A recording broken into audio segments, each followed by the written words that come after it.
On November 24, 1971, a man hijacked a plane, extorted $200,000, worth over $1.5 million today, strapped on a parachute, and jumped into a freezing rainstorm at 10,000 feet.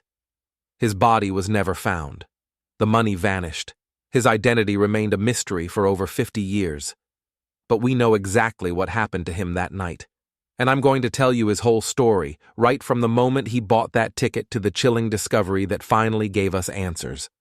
This is the story of the infamous D.B. Cooper. It was the day before Thanksgiving, 1971, and Northwest Orient Airlines Flight 305 sat on the tarmac at Portland International Airport, waiting to make the short 30-minute hop to Seattle. Among the 36 passengers boarding that afternoon was a man in his mid-40s wearing a black suit, a black tie, and a white shirt, carrying a briefcase that would soon change everything. He'd bought his ticket under the name Dan Cooper, paying in cash like plenty of travelers did back then, and as he settled into his seat, he did what any normal passenger might do. He ordered a bourbon and soda, lit a cigarette, and waited for takeoff. There was nothing remarkable about him. He looked like any other businessman heading home for the holiday, calm and composed, the kind of person you'd sit next to on a flight and forget about 5 minutes after landing.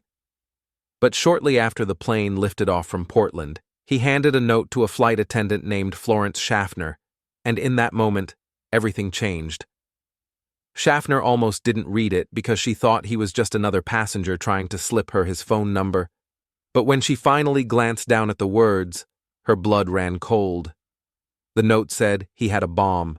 She looked up at him, probably searching his face for some sign that this was a joke, but he calmly gestured for her to sit down next to him. Then he opened his briefcase just enough for her to see inside, and there they were.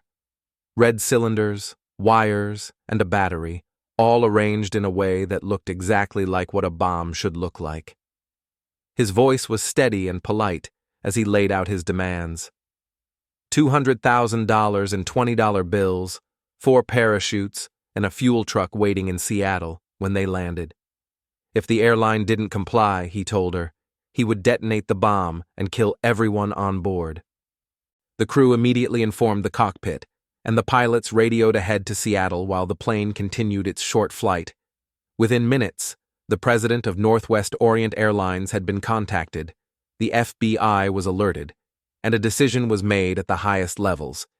Give him exactly what he wants. During those 30 minutes in the air, Cooper remained unnervingly calm, even making polite conversation with Schaffner and the other flight attendants as if nothing unusual was happening. He ordered another bourbon, and in a detail that still baffles investigators, he even paid for his drinks. Here was a man in the middle of hijacking a commercial airliner, and he was settling his bar tab. When Flight 305 touched down in Seattle, it didn't taxi to the main terminal where the Thanksgiving travelers were waiting for their connections. Instead, it rolled to a remote corner of the airport where FBI agents, police officers, and airline officials had already gathered at a careful distance. They had everything Cooper asked for: 10,000 $20 bills hastily packed into a bank bag, and 4 parachutes grabbed from a local skydiving school, 2 primary chutes, and 2 reserves. The moment everything was loaded onto the plane, Cooper kept his word and released all 36 passengers, along with 2 of the 3 flight attendants, keeping only 1 woman named Tina Mucklow on board, along with the flight crew. Then he gave the pilots his next set of instructions, and this is where his plan revealed just how calculated it really was. He wanted them to fly to Mexico City, but the plane had to stay below 10,000 feet, fly no faster than 200 miles per hour, keep the landing gear down, set the wing flaps at 15 degrees, and most importantly, leave the rear staircase unlocked. The pilots immediately realized this flight plan was problematic, because flying that low and that slow with the landing gear down would burn through fuel at an alarming rate. They told Cooper they wouldn't make it to Mexico City, so he adjusted on the fly. They'd refuel in Reno, Nevada instead. At 7:40 p.m., with only 5 people now on board, Flight 305 took off again and headed south. somewhere over the dense forests of southwestern Washington, as the plane flew through a violent rainstorm with temperatures outside plummeting to 7 degrees below zero, Cooper told Tina Mucklow to go into the cockpit and close the door behind her. She did as she was told, and that was the last time anyone saw D.B. Cooper. At exactly 8:13 p.m., a warning light flashed on the instrument panel in the cockpit, indicating that the rear air stair door had been opened and the cabin pressure suddenly dropped. The crew felt the plane shudder slightly, but beyond that there was nothing, no scream, no shout, no sound of anything unusual. They continued flying toward Reno, unsure of what had just happened behind them. When the plane finally landed at Reno Airport at 10:15 p.m., FBI agents rushed aboard expecting to find Cooper still in the cabin, maybe trying to negotiate his way out or preparing for a standoff. Instead, they found the rear staircase fully extended and swinging in the wind, 2 of the parachutes still on board but 2 missing, Cooper's briefcase abandoned on a seat, and the cabin completely empty. The man and the money were gone. Somewhere in the pitch-black night, in freezing rain over some of the most unforgiving wilderness in America, a man in a business suit and loafers had jumped out of a commercial airliner at 10,000 feet with $200,000 strapped to his body and vanished into thin air. The FBI immediately launched one of the most extensive manhunts in American history, calling it NORJAK, Northwest Hijacking.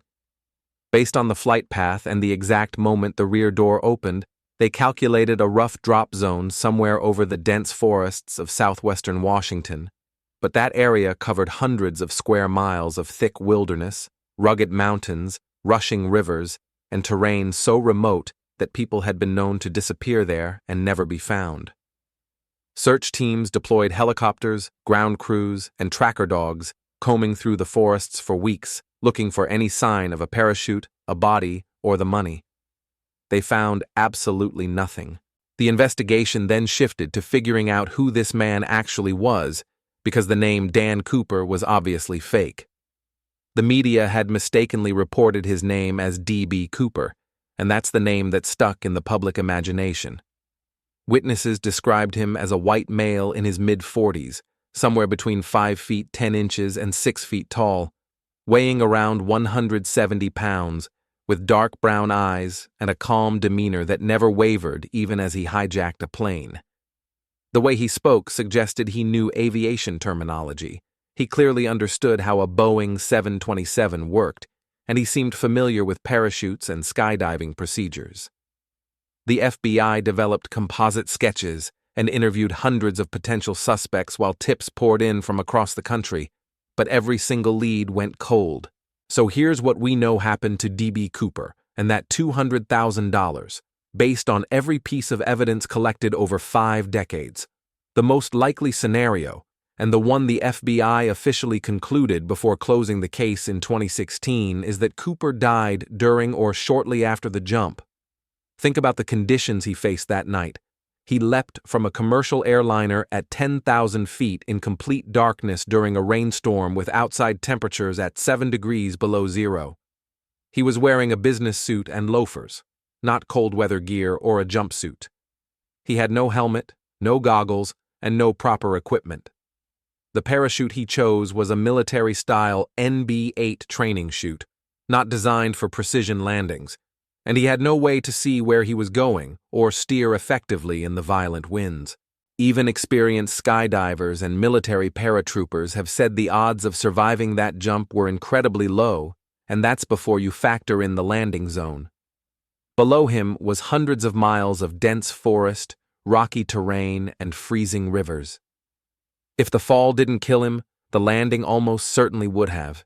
He could have hit trees at high speed, broken bones on impact with the ground, or landed in the Columbia River and drowned in the freezing water while weighed down by soaking wet cash. The wilderness of the Pacific Northwest is unforgiving, and bodies have disappeared there permanently, consumed by wildlife, buried under debris, or simply lost in the vastness of the forest. The money found in 1980 supports this theory, because the bills were badly deteriorated in a way that suggested they'd been submerged in water and buried in sand for years. The most logical explanation is that Cooper landed in or near the Columbia River, either drowning immediately or dying from injuries and hypothermia, and the money bag broke apart, scattering some of the bills into the river where they eventually washed up and were buried along the bank. The rest of the money, along with Cooper's body, could have been swept downstream, sunk to the bottom, or been scattered across miles of wilderness where they'll never be found. The truth about what happened to D.B. Cooper is probably much simpler and much darker than the legend that's built up around him. He most likely died that night in November 1971, his body lost somewhere in the wilderness of the Pacific Northwest, claimed by the forest, the river, or the mountains. The $200,000 he fought so hard to get probably scattered across the landscape or sank to the bottom of the Columbia River, rotting away in the elements until it was nothing but pulp and fragments. It's not the romantic ending people want, but it's the one that fits the evidence. If you enjoyed watching this video, make sure to leave us a like and follow this channel for more mysterious stories.